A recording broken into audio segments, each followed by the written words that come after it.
ጤና ይስጥልን ክብራትና ክብራን እንደምን አላችሁ? ትናንትና በእንግሊዝ ኤፍኤ ዋንጫ ላይ የተደረጉ ጨዋታዎች ነበሩ። ባርሴሎና በስፔን ላሊጋ ማሸነፍ ችሏል። ሌሎችም የሚጠበቁ ጨዋታዎች ነበሩ። በእነዚህ ጨዋታዎች ላይ ጥቂት ነጥቦችን እናነሳለን። ከማንቸስተር ሲቲ ጋር በተያያዘ የሚነሱ ነጥቦች አሉ። አሰልጣኝ ፔፕ ጋርዲዮላ ትናንትና እንግዲህ ለሁለት ጨዋታዎች በቀጣይ ቡድኑን አይመራምና የሚያስገርም አስተያየት ሰጥቷል። ከአርሰናል ጋር በተያያዘ በዝውውር ጉዳዮች የሚነሱ ዝርዝር ነጥቦች አሉ። እነማንን ሊያስፈርም ይችላል አሁንም የሚሉ በተለይ ከኮሞ አንድ ተጫዋች ለማስፈረም ፍላጎት አለው ተብሏል። ኒኮ ፓዝ አይደለም፣ ከሱ ውጪ ሌሎች ተጫዋቾች ላይ ትኩረት እያደረገ ይገኛል ተብሏል። አርሰናልም የግራ መስመር ቦታውን በማን ይሸፍናል የሚለው በጣም በትልቅ ደረጃ እየተነሳ ይገኛል። በአውሮፓም ትልቅ ቁጥር ትናንትና አስመዝግቧል። ማንስፊልድ ታውንን ባሸነፈበት ጨዋታ ላይ አርሰናልን የተመለከቱ በርከት ያሉ ዜናዎች አሉን። ከጉዳት ጋርም በተያያዘ ትናንትና ሊያንድሮ ትሮሳርድ እንዲሁም ደግሞ ሪካርዶ ካላፊዮሪ ተቀይረው ወጥተዋል። በዚህ ጉዳይ ላይ ሚኬል አርቴታ የሰጠው አስተያየት አለ። መለስ ብለን በዝርዝር እንመለከተዋለን። ከማንቸስተር ዩናይትድ ጋር በተያያዘ ጉዳት ዜናዎች አሉን። ሜሰን ማውንትን፣ ማቲያስ ደሊትን፣ ፓትሪክ ዶርጉን የተመለከቱ መቼ ይመለሳሉ?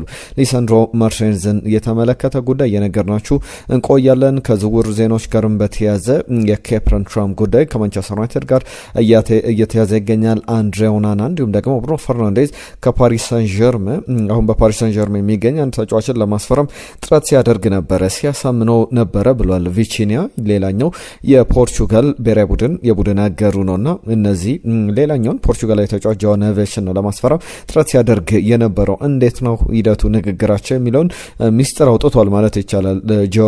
ጆ ኔቬሽን በተመለከተ በዝርዝር የምንነግራችሁ ጉዳዮች ይኖራሉ። የማንቸስተር ዩናይትድን በተመለከተ ሌላኛው አሰልጣኝም ቀጥሯል፣ አንድ ባለሙያ ቀጥሯል። የቀድሞ ማንቸስተር ሲቲ በተለያዩ በአሰልጣኝነትም በተለያየ ዘርፍ ላይ ሲሰራ የነበረ ነው። ከሊቨርፑል ጋር በተያያዘ ዝውውሮችም አሉ። የአንድ ተጫዋች ውልንም ማራዘሙን ተመልክተናል። ለሁሉም በርከት ያሉ ጉዳዮችን ይዘናል። የአሰልጣኝ ቅጥር ጉዳዮችንም እናነሳለን። መልእክቶቻችሁን ጻፉልን። የትናንትና ጨዋታዎች እንዴት ነበሩ? ሀሳብ አስተያየቶቻችሁን ላኩልን። ትናንትናም የእናንተ በርከት ያሉ መልእክቶች መጥተውልናል። በቀጥታ ወደ ጉዳዮቻችን እንለፍና በተለይ ደግሞ ከምናነሳቸው ጉዳዮች መካከል ትናንትና በእንግሊዝ ኤፍኤ ዋንጫ ላይ የነበሩ መርሃ ግብሮችን አስቀድመን ሌሎች መርሃ ግብሮችንም እናነሳለን። በመጠኑም ቢሆን ትናንትና ከነበሩ ጨዋታዎች መካከል አስቀድሞ የተደረገው የአርሰናልና የማንስፊልድ ታውን ጨዋታ ነው። አርሰናል 2-1 በሆነ ውጤት አሸንፏል። ኖኒ ማዱዌኬ 41ኛው ደቂቃ ላይ ግብ አስቆጠረ። 50ኛው ደቂቃ ላይ ግን ኤቫንስ አቻ አደረጋቸው። ከዛ በኋላ ኤበረቺዜ 66ኛው ደቂቃ ላይ ለአርሰናል ግቦችን አስቆጥሮ ጨዋታው በአርሰናል አሸናፊነት እየተጠናቀቀ ጨዋታ ሆኗል። አርሰናል እንግዲህ ትናንትና ኖኒ ማዱዌኬ የአርሰናልን የውድድር ዓመቱን 100ኛ ግብ እንዲሁም ደግሞ ኤበረቺዜ 101ኛ ግቡን ነበር ያስቆጠሩትና በዚህ በአውሮፓ በአጠቃላይ ያሉ በእንግሊዝ ክለቦች ቀዳሚው ቡድን ነው። 100 ግቦች ላይ መድረስ የቻለ በአውሮፓም ካሉ ክለቦች መካከል ባየር ሙኒክ 128 ግቦችን አስቆጥሯል። እስካሁን ባለው የውድድር ሂደት ላይ ባርሴሎናን ብንመለከት 110 ሶስተኛው በአውሮፓ ትልቆቹ 5 ሊጎች ላይ ብዙ ግቦችን ያስቆጠረው ቡድን አርሰናል ትናንትና ማርሎን ሰሎሞን እንዲሁም ደግሞ የማክስ ዶመንን መሰለፍ ተመልክተን ነበርና በየትኛውም ውድድር ላይ አንድ የፕሪሚየር ሊግ ቡድን 2 ከ16ና ከዛ በታች የሆናቸውን 16 ዓመትና ከዛ በታች የሆናቸውን ለተጫዋቾች በአንድ ጨዋታ የመጀመሪያ አሰላለፍ ውስጥ ያስገባ የመጀመሪያው ቡድን ሆኖ አርሰናልን ተመልክተናልና የሚኬል አርቴታ ቡድን በጣም ጥሩ አልነበረም። ነገር ግን በተፈተነበትም ጨዋታ አሸንፎ ወጥቷል።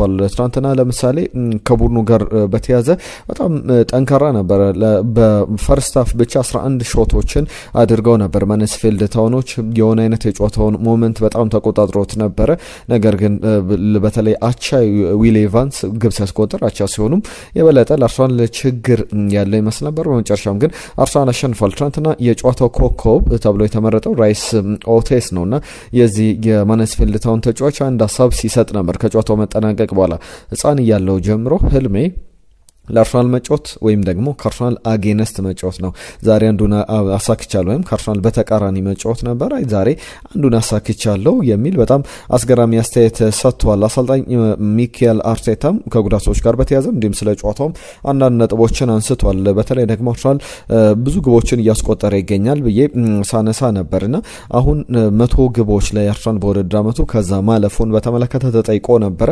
በጣም የሚገርም አይነት ቁጥር ላይ ነው የደረስነው። ባለፈው የውድድር ዘመን 100 ግቦች ላይ ከደረስንበት ቀድመን ነው አሁን 100 ግቦች ላይ የደረስ ነው። በተለይ ደግሞ ትኩረት የሰጠው ሚኬል አርቴታ እኛም በተደጋጋሚ ብለናል። እስቲ እናንተ በአርሰናል ቤት ግብ ያላስቆጠረ ተጫዋች የምታስታውሱትን ጻፉልን በያዝነው የውድድር ዘመንና እዚህ 101 ግቦች ላይ 19 አርሰናል ተጫዋቾች ተሳትፈውበታል። 19 የተለያዩ ግብ አስቆጣሪዎች አሉና ትልቅ ዌፐን ትልቅ መሳሪያ ነው ለውድድር አመቱ የሆነን አሁንም የብዙ ግቦችን ጠብቁ የሚል አስተያየቱን ሰጥቷል ሚኬል አርቴታ።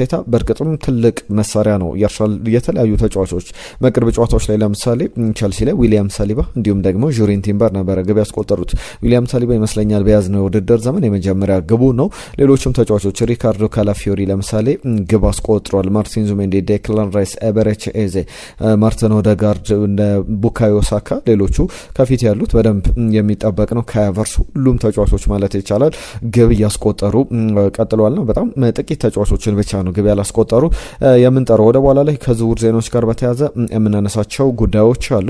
ማንቸስተር ሲቲም ከኒውካስል ዩናይትድ ጋር ያደረገው ጨዋታ የቸልሲ መርሃ ግብር ይጠበቅ ነበረ። ትናንትና ሬክሳም ከቸልሲ እስከ ኤክስትራ ታይም የሄደ ጨዋታ ነበረ። ሬክሳም ሁለት አጋጣሚዎች ላይ መርቷል። ስሚዝ 18ኛው ደቂቃ ላይ ግብ አስቆጠረ። ጋርናቾ የመታውን ኳስ ኦኮንኮ የቀድሞ አርሰናል ግብ ጠባቂ ነው በራሱ ግብ ላይ አስቆጥሮ ጨዋታው 1-1 በሆነ ውጤት ቀጠለ። ከዛ በኋላ ዶይል 78ኛው ደቂቃ ላይ አስቆጠረ።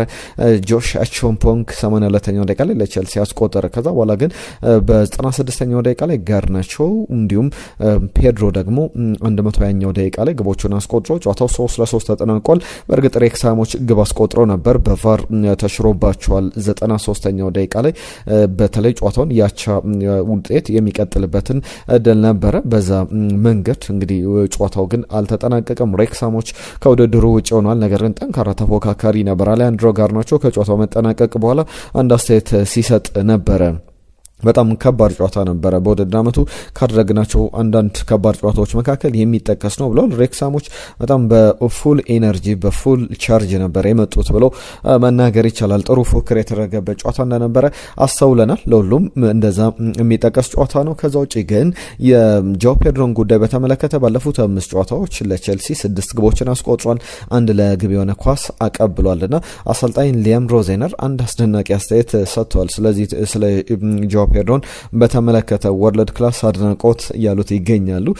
ጆ ፔድሮን በየትኛውም ተጫዋች አሁን በዚህ ወቅት ላይ ዓለም ላይ ካለ በየትኛውም ተጫዋች ቀይሩት ብባል አልቀይርም፣ በጣም የሚገርም ወርልድ ክላስ የሆነ ስትራይከር ነው ያለን በሚል ሊያም ሮዜነር አሁን ያለውን ወቅታዊ ብቃት በደንብ የሚገርም አይነት ጉዞ ላይ እንዳለ የሚያሳይ አስተያየታቸውን ሰጥቷል። ማንቸስተር ሲቲ ከኒውካስል ዩናይትድ አስገራሚ ነገሮች የነበሩበት ነው። ሳቪኒዮ ያስቆጥራት ግን በጣም መነጋገሪያ ናት። አነሷለሁ።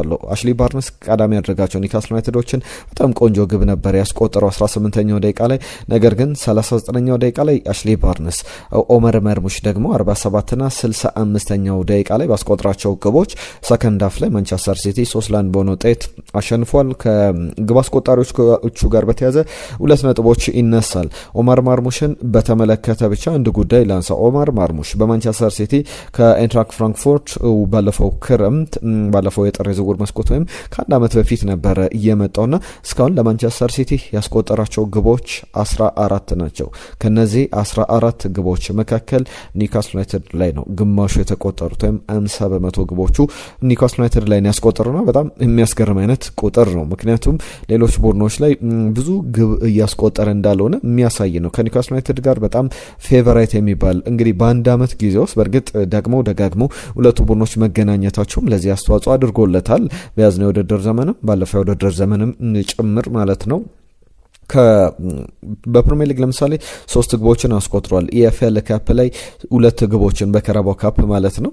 ከዛ በተጨማሪም በኤፍኤ ካፕ 2 ግቦችን በአጠቃላይ 7 ግቦችን ኒውካስል ዩናይትድ ላይ አስቆጥሯል። ከ14ቱ 7ቱ ከኒውካስል ዩናይትድ ጋር የተገናኘ ነው። ሳቪኒዮ ትናንትና ግቧን ያስቆጠረበት መንገድ በጣም እያነጋገረ ይገኛል። ከተመለከታችሁት በደንብ ተታዘባላችሁ ብዬ አስባለሁ። ካላያችሁት ግን የሳቪኒዮን ግብ ኒውካስል ዩናይትድ ላይ ያስቆጠራትን ግብ ተመልከቷት። ኳሷ ማይነስ ስትደረግ ምንም አይነት እንቅስቃሴ አላደረገም። ነገር ግን እርግጠኛ ለመሆን ፈልጓል። እግሩን እንደነካችው እንቅስቃሴ አልሰነዘረም። ሾት አደረገ፣ ኳሷን ሞከራት ወይም ደግሞ ኳሷ ገጨችው ለማለት በጣም በሚያወዛግብ መንገድ ላስቆጥረው አላስቆጥረው በሚል ኳሷ ከገጨችው በኋላ ወደ ግብ እንደሚሄድ እርግጠኛ ነበር፣ ጠበቀ። አሮን ራምስዴል የቀድሞ አርሰናል ግብ ጠባቂ ኳሷን ለመመለስ ሞክሮ ነበር። በመጨረሻም ግን ኳሷ ተቆጥራለችና ልንካው አልንካው ላስቆጥረው አይነት ውዝግብ ውስጥ የነበረ ነውና እንደዚህ አይነት ግቦችን የምታስታውሱት አይነት ግብ አይመስልም። ወይም እሱ አስቆጥሮታል ብሎ ሳይሆን ከዚህ በፊት የተመለከታችሁት እንደዚህ አይነት ግብ ላይኖር ይችላል። ነገር ግን በጣም የሚያስገርም አይነት ግብ ነው ያስቆጠረው። መነጋገሪያ ነበረ። አሰልጣኝ ፔፕ ጋርዲዮላ ትናንትና ከዳኞች ጋር ሰጣ ገባ ውስጥ ገብቶ ነበር። አሁን በቀጣዩ ለጨዋታዎች ላይ ማንቸስተር ሲቲን አይመራምና አሁን እንግዲህ ወደ ሆሊዴይ ሄዳለሁ ለመዝናናት ከሀገር ወጣሉ አይነት አስገራሚ አስተያየት ሰጥቷል። በቀልድ መልክ ቢሆንም አሁን ሁለት ጨዋታዎችን አለመምራት ማለት በፉክክሩ ላይ በዋንጫ ፉክክሩ ላይ በሚኖረው ትልቅ በፕሪሚየር ሊግ ላይ በጣም ዋጋ እንዳያስከፍል ማንቸስተር ሲቲን ስጋት ውስጥ የገባቸው የማንቸስተር ሲቲን ደጋፊዎች በማህበራዊ ትስስር ገጾች ላይ ተመልክተናል። ለሁሉም የትናንትና ጨዋታዎች በዚህ መንገድ የተጠናቀቁ ናቸው። አሁን ትልልቆቹ ቡድኖች ነጥረው የቀሩ ይመስላል። 8 ቡድኖች ይቀራሉ በኤፍኤ ካፕ ላይ በቀጣይ ወይም ወደ ሩብ ፍጻሜ የሚያልፉ ቡድኖች። ዛሬም ደግሞ ቀሪ ቡድኖች ይለያሉ። ቀሪ 4 ቡድኖች ትናንትና 3 ቡድኖች ሊቨርፑልን ስንጨምር ሊቨርፑል፣ አርሰናል፣ ቸልሲ፣ ማንቸስተር ሲቲ ጠንካራ ቡድኖች የቀሩበት ውድድር ነው። ከዛ ውጪ ፉላም ከሳውዛምፕተን፣ ፖርት ቫሌ ከሰንደርላንድ፣ ሊድስ ዩናይትድ ከኖርዊች፣ ዛሬ ዌስትሃም ዩናይትድ ከብሬንትፎርድ ይጫወቱና ሰኞ ምሽት ላይ የሚደረገው የዕጣ ድልድል ይፋ ይደረጋል።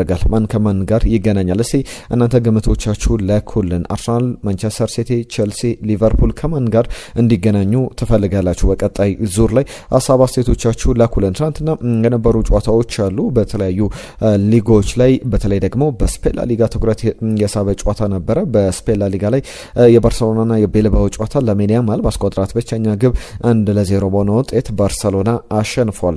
ዩቬንቱስ ከፔስ ያደረገው ጨዋታ ነበረ። ኮሞም ከኪያግላሪ ኮሞ 2-1 አሸንፏል። ዩቬንቱስም 4-0 በሆነ ውጤት ያሸነፉ በጨዋታዎች ነበሩ ትናንትና። ከዛ ውጭ ወዳሉ ጉዳዮች እንለፍ። አስቀድሜ ግን ወደ ማንቸስተር ዩናይትድ ጉዳይ ነው የማልፈው። ከዛ በፊት የእናንተን ሀሳብ አስተያየቶች እንቀበል። አንድ መኮንን የተባለ አድማጫችን የጻፈል መልእክት አለ። ስለ አቡበከር ናስር የት እንዳለ እባክህ ንገረኝ ብሏል። አቡበከር ናስር ለምሳሌ አዲስ አበባ ስቴዲየም ላይ በቅርብ ጨዋታዎች የኢትዮጵያ ቡናን መርሃ ግብሮች ከነ ጋቶች ከሀገር ከመውጣቱ በፊት ጨዋታዎችን አዲስ አበባ ስቴዲየም ላይ መለከታል። ኢትዮጵያ ውስጥ ያለው ክለብ አልባ ነው እስካሁን። በቀጣይ ዓመት ግን በአዲስ ክለብ እንመለከተዋለን። ምናልባት እንግዲህ ወደ ኢትዮጵያ ቡና ተመልሶ ልንመለከተው እንችላለን። የተረጋገጡ ነገሮች የሉም። የደቡብ አፍሪካ የሳውዝ አፍሪካ ቆይታው ግን ያለቀለት የለየለት ይመስላል። ከዛው ተጨማሪም ብራኑ ከደቡብ አፍሪካ ሌላኛው ያነሳቸው ጉዳይ ቸልሲ ያሸንፋል ብለውናል። ከዛ በተጨማሪ ቸልሲ 3-1፣ አርሰናል 5-1፣ ማንቸስተር ሲቲ 90 ደቂቃ 0-0 ይጠናቀቃል ብሏል። ሶስቱም ግምቶቹ በትክክል የመጡ አይደለም። ጋጊ ቪዲዮስ የተባለ አንድ የኢሜይል ስም ላይ ይመጣል መልእክት አለ። እናስተካክላለን። ስለሰጠን ሀሳብ ከልብ እናመሰግናለን። በዛሬው ላይ የተስተካከሉ ነገሮች ካሉ እስቲ ምላሽን አሳወቀን። ከዛ ውጪ ነጅብ ሰንገሮ ከናይሮቢ የቸልሲ ደጋፊ ነኝ፣ ቸልሲ 3-1 በሆነ ውጤት ሬክሳምን ያሸንፋል ብሏል። በአርሰናል በኩል ደግሞ 3-2 ማንስፊልድ ታውንን ያሸንፋል። ሲቲ በኒውካስል ዩናይትድ 3-2 ይሸንፋል። ሶስቱም በትክክል የተገመቱ አይደለም። ሙልጌታ ከደቡብ አፍሪካ እኔ እንደማምነው ማይክል ካሪክ የማንንም ወሬ የሚሰማ ተጽዕኖ ውስጥ የሚገባ አይደለም በተንታኞች ሀሳብ ብሎናል። መሐመድ ሹቅረላ የጻፈል መልእክት አለ ከደቡብ አፍሪካ የአርሰናል ደጋፊ ነኝ። ካሪክን እንግዲህ ስለ ካሪክ የሚሰጡ አስተያየቶች አስገርሞኛል። እሱ የዩናይትድ ነባር ተጫዋች ነው፣ ቡድኑን ለውጦታልና ዘንድሮም ደግሞ ሁሉም ነገር ያርሳለው ብሎናል። መሐመድ ሹክራላ ከደቡብ አፍሪካ እናመሰግናለን። አየነው ሙሉዓለም ሰላም ምርጦች እንዴት ናቸው? የዛሬው መረጃዎቻችሁ ተመችቶኛል። አርሰናል በፈለገው መንገድ ቢጫወት መብቱ ነው፣ የክለብ ጉዳይ አይደለም። አርሰናል ደግሞ አሁን ያሰባቸውን ሊለቃቸው ያሰባቸው 6 ተጫዋቾች ትናንትና አንስተናል። በተለይ በጣም ወሳኝ የሚባሉት ጋብሪኤል ማርቲኔሊ ሌሎችም ተጫዋቾችን በተመለከተ የተነሱ ሀሳቦች አሉ። ማርቲን ኦዴጋርድንም ጭምር ሸጦ አዳዲስ ተጫዋቾችን ቢያመጣ የሚለውን ሀሳብ ወድጀዋለሁ ብሎናል። ዊር ዘገነርስ ያለን ደግሞ ኒያ የተባለ አድማጫችን ነው። ሰይፉ ደበበ ከልብ እናመሰግናለን። አህመድ ከጅቡቲ አርሰናል ደግፌ ተዝናንቼበታለሁ። ሁሌም ግን ሲዝኑ ሲዘጋ የሚደሰተው የሚስቀው ሌላ ነው። ስለዚህ ውበት ዘላለማዊ አይደለም። ስለዚህ አርሰናል ዋንጫ ላይ ነው ትኩረት ማድረግ ያለበት ብሎናል። መለሰ በቀጣይ ጊዜያት ላይ በሌሎች ሰዓቶቻችን ላይ ታገኘዋለ። መለሰ ሙላት ለጻፍክልን መልእክት ከልብ እናመሰግናለን። ማሜላ አብደላ ሰላም ቤስቶች እንዴት ናቸው? ዘንድሮ ዋንጫው የአርሰናል ሁሉም ነገሮች ማንቸስተር ዩናይትድ ለዋንጫ ይጫወታል የሚሉ አንዳንድ ደጋፊዎች ያስቁኛል የሚል ሀሳቡን አንስቶልናል። ለእንደዛ የሚያስቡ ደጋፊዎች ካሉ በጣም ከባድ ይመስላል። ከዚህ በኋላ በፕሪሚየር ሊግ ዋንጫ ላይ አይደለም። አሁን ማንቸስተር ዩናይትድ በጣም ለሚቀጥለው ውድድር ዘመን ሞመንተሙን አስጠብቆ መቀጠል ላይ ትኩረት እያደረገ ይመስላል። ከማንቸስተር ዩናይትድ ጋር በተያያዘ ሌላኛው የተነሳው ሀሳብ አሸናፊ ከደቡብ አፍሪካ ከሌሎች ቡድኖች ዩናይትድ ለየት የሚያደርጉት ነገሮች አንዱ ፑንዲቶች የቀድሞ ተጫዋቾች ዝነኛ ተጫዋቾች ጸረ ማንቸስተር ዩናይትድ ትንታኔን ይሰጣሉና የኤቭራ ሀሳብ ተመችቶኛል ብሎናል። ሽመልስ ከኳታር ዶም የጻፈልን መልእክት አለ። ማይክል ካሪክ በማንቸስተር ዩናይትድ ቢቆይ ደስተኛ ነኝ ብሏል። የአርሰናል ደጋፊ ነኝ ነገር ግን እንደዛ ገምታለሁ ብሎናል። አርሰናል 4-0 ሲቲ በኒውካስል ዩናይትድ ይሸነፋል ብሎ ግምቱን አስቀምጦ ነበር። እንደዛ አልሆነም። ፓማባይም ስለ ጻፍክልን መልእክት ከልብ እናመሰግናለን። ሁላችሁም ለሀሳብ አስተያየቶቻችሁ ከልብ እናመሰግናለን። የዩናይትድን ጉዳዮች አስቀድሜ ልጀምር። ብሩኖ ፈርናንዴዝ በሚያስገርም ሁኔታ አንድ ተጫዋች ለማስፈረም ጥረት ሲያደርግ ነበር ተብሏል። በማንቸስተር ዩናይትድ እያለ ጆao ኔቬስን ለማስፈረም ጆao ኔቬስ ወደ ፓሪስ ሰን ጀርመን ከመሄዱ በፊት ቪቺኒያ ነው ይህንን ነገር ግልጽ ያደረገው። ከካናል 11 ጋር ቆይታ አድርጎ ነበርና 100% ኮሚትድ ነው። ብሩኖ ፈርናንዴዝ የጆao ኔቬስን ዝውውር ወደ ኦልድ ትራፎርድ ለማምጣት ስልክ በየቀኑ ይደውልለት ነበር፣ ያነጋግረው ነበረ። በመጨረሻም ግን ጆao ኔቬስ ወደ ማንቸስተር ዩናይትድ ሳይሆን በ60 ሚሊዮን ዩሮ እስከ 70 ሚሊዮን ዩሮ አጠቃላይ ክፍያ ፓሪስ ሰን ጀርመንን ነበር የተቀላቀለውና ምናልባት ቢሳካ ምርጥ ፈራሚ ያስፈርም ነበረ። የብሩኖ ፈርናንዴዝ ጥረት ግን ለማንቸስተር ዩናይትድ ያለውን የልብ ፍቅር የሚያሳይ ነው ተብሎላታል። እናንተስ እንዴት አያችሁት? ከዝውውር ዜናዎች ጋር በተያያዘ ምናልባት ሜሰን ግሪንውድ ወደ ማንቸስተር ዩናይትድ ሊመለስ ይችላል የሚሉ ሀሳቦች አሉና አሁን ተጫዋቹ እንደ ለኬፕ ዘገባ ከሆነ ማርሴን ለመልቀቅ ወስኗል የሚሉ ዘገባዎችን ተመልክተናል። ምክንያቱም የማርሴ ነገር ብዙ እያስተማመነ አይደለም። ብዙ ወጣ ገባዎች አሉ። በጣም የሚያስገርሙ ነገሮችን ተመልክተናል። ከጄጄ ገብርኤል ጋር በተያያዘ ማንቸስተር ዩናይትድ አንድ በጣም ምርጥ ተጫዋች ካለው ወደፊት ኮከብ ከሚባሉ ተጫዋቾች መካከል አንዱ ጄጄ ገብርኤል ነው። ትናንትና ማንቸስተር ዩናይትድ ከ18 ዓመት በታች ቡድን ኖቲንጋም ፎረስትን 5-2 ሲያሸንፍ 2 ግቦችን አስቆጥሯል። ግቦቹ ደግሞ ምናልባት በዩቲዩብ ላይ ካገኛቸዋቸው ብትመለከቱት በጣም አስገራሚ አይነት ግቦችን ነበረ ያስቆጠረው። ሁለቱም ከፍጹም ቅጣት ምት ክልል ውጪ፣ ሁለቱንም በሁለቱም አቅጣጫ ኤልሰር እንደሚባለው በተለምዶ የግቧ ጥግ ላይ ሁለቱንም ነበር ያስቆጥራት። በጣም የሚያምር ግቦችን አስቆጥሯልና በቀጣይ ዓመት የሲኒየር ቡድኑ ተጫዋች ሆኗል። ገና 15 ዓመቱ ላይ ይገኛል። ዘንድሮ ለታችኛው ቡድን 21 ጨዋታዎችን በመጀመሪያ ተሰላፊነት ተጫውቶ 22 ግቦችን አስቆጥሯል። 4 አሲስቶች አሉት። እንደዚህ አይነት ጉዳዮችን ተመልክተናል። ከዩናይትድ የቡድን ዜናዎች ጋር በተያያዘ ደረን ሂውጅ የተባለው አንድ የማንቸስተር ሲቲ የቀድሞ ባለሙያ አሉና አሁን በማንቸስተር ዩናይትድ የአካዳሚው የፉትቦል አካዳሚ ዲቨሎፕመንት ዋና ሄዶ ነው መሾማቸውን ተመልክተናል። በሲቲ 12 ዓመታትን በተለያዩ ኃላፊነቶች ከቡድን አሰልጣኝነት ጀምሮ በምክትል አሰልጣኝነት ጀምሮ ሲሰሩ ተመልክተናቸዋል። ከዩናይትድ የጉዳት ዜናዎች ጋር በተያያዘ ማቲያስ ደልትን በተመለከተ እስካሁን መቼ እንደሚመለስ አልታወቀም። ከ86 ቀናት በላይ ሆኖታል በጉዳት ከሜዳ ከራቀ። ለመጨረሻ ጊዜ የክሪስታል ፓላስ ጨዋታ ኖቬምበር ላይ ነበረ የተመለከተው። ሜሰን ማውንትን በተመለከተ ለቀጣይ አስቶን ቪላ ጨዋታ ይደርሳል። ፉላምን 3-2 ዩናይትድ ባሸነፈበት ጨዋታ ላይ ነበረ መጠነኛ ጉዳት ያጋጠመው። ዶርጉን በተመለከተ እስካሁን አልተመለሰም። አፕሪል መጀመሪያ ወይም ሚያዝያ መጀመሪያ ላይ ይመለሳል። ሊሳንድሮ ማርቲኔዝ ደግሞ እንደ ሜሰን ማውንት በቀጣይ ጨዋታ እንመለከተዋለን ከቪላ ጋር በቀጣይ ሳምንት በሚደረገው ጨዋታ ላይ። ዝውውሮችን በተመለከተ ከዩናይትድ ጋር በተያያዘ ታቫኒየርን መርከስ ታቫኒየርን ከቦርመዝ ለማስፈረም ፍላጎት አለው ተብሏል። ቦርመዝ እስከ 40 ሚሊዮን ፓውንድ የሚጠይቅበት ተጫዋች ነው። ተጫዋቹ በእርግጥ እንደ ሜል ኦንላይን ዘገባ ከሆነ ዩናይትድ በደንብ አጥብቆ እየፈለገው የግራ መስመር ተከላካይ ነው። ወዴት ሊያመራ ይችላል? እስከ 40 ሚሊዮን ፓውንድ ዩናይትድ አስፈርሞ ምናልባት የመሸጋገር አይነት ተጫዋች ሊሆን ይችላል። ፕሪሚየር ሊጉን የለመደ ነው። ስለዚህ ለአጭር ለ4 ለ3 ዓመታት ዩናይትድን ሊያገለግል የሚችል አይነት ተጫዋች ሊሆን ይችላል የሚል እምነት ተጥሎበታል። እስከ 2029 ድረስ በቦርመዝ የሚያቆይ ውል አለው። ሌላኛው እስከ 50 ሚሊዮን ዩሮ ይገመታል የተባለው ከሰሞኑ ስሙን ከአርሰናል ጋር ስናነሳው ነበር። ኬፕረን ትራምን በተመለከተ የማርከስ ትራም ወንድም ነው። ወንድሙ ለኢንተር ሚላን ይጫወታል፣ አጥቂ ነው። እሱ በአማካኝ ስፍራ ላይ በፈረንሳይ ብሔራዊ ቡድን እና በዩቬንቱስ እየተመለከት ነው እንገኛለንና ይህንን ተጫዋች ማንቸስተር ዩናይትድ እስከ 50 ሚሊዮን ዩሮ ከፍሎ ለማስፈረም ፍላጎት አለው የሚሉ ዘገባዎች ወጥቷል። ሌላኛው ከሊቨርፑል ጋር በተያያዘ ነው። ፌዴሪኮ ዲማርኮን ከኢንተር ሚላን ለማስፈረም ይፈልጋል የሚሉ ዝርዝር ዘገባዎችን ተመልክተናል። ውል ያራዘመም ተጫዋች አለ። ሪያን ግራቨንበርች እስከ 2032 ድረስ በሊቨርፑል የሚያቆይ ውል እንዳለው ተመልክተናልና እሱም አዲስ ውል ነው የፈረመው ትናንትና እስከ 2032 ድረስ በሊቨርፑል አሁንም ብዙ ዋንጫዎችን ለማሸነፍ ዝግጁ ነኝ የሚል አስተያየቱን ሰጥቷል። ከጋብሪኤል ጄሱስ ጋር በተያያዘ ሬ ፓርለር የሰጠው አስተያየት አለ። ጋብሪኤል ጄሱስ አሁን አርሰናልን መልቀቅ ያለበት ጊዜ ላይ ይገኛል የሚል አስተያየቱን ሰጥቷል። ከትናንትና ጨዋታ በኋላ በጨዋታውን እያስተላለፈ ነበር ነው እንደዚህ አይነት አስተያየት ሲሰጥ ተመልክቻለሁ። የጋብሪኤል ጄሱስ መልቀቂያው ይመስላል። አሁን ዊክ ኢን ዊክ አውት በየሳምንቱ መጫወት ይፈልጋል።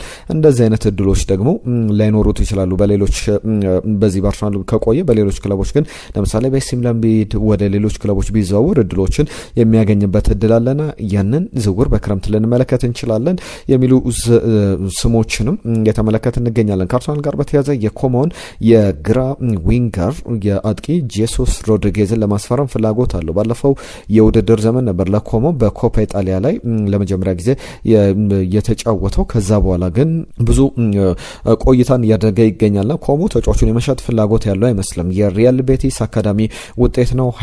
የ20 ዓመት ስፔናዊ ተጫዋች ነው። በጣም ጥሩ አቅም ያለው ተጫዋች ነውና ሴስ ፋብሪጋስ ይህንን ተጫዋች ማስፈረም ይፈልጋል ተብሏል። ቡካዮ ሳካ፣ ጋብሪኤል ማርቲኔሊን በሁለቱም ቦታዎች ላይ መጫወት ይችላል። በተለይ ግን የግራ መስመር አጥቂነት በደንብ እየተዋጣለት ነው። ከ39 እስከ 45 ሚሊዮን ፓውንድ ድረስ የሚገመት ነው። ኮሞ ግን ተጫዋቹን የመሸጥ ምንም አይነት ፍላጎት የለውም የሚሉ ዘገባዎች ወጥተው ተመልክተናል።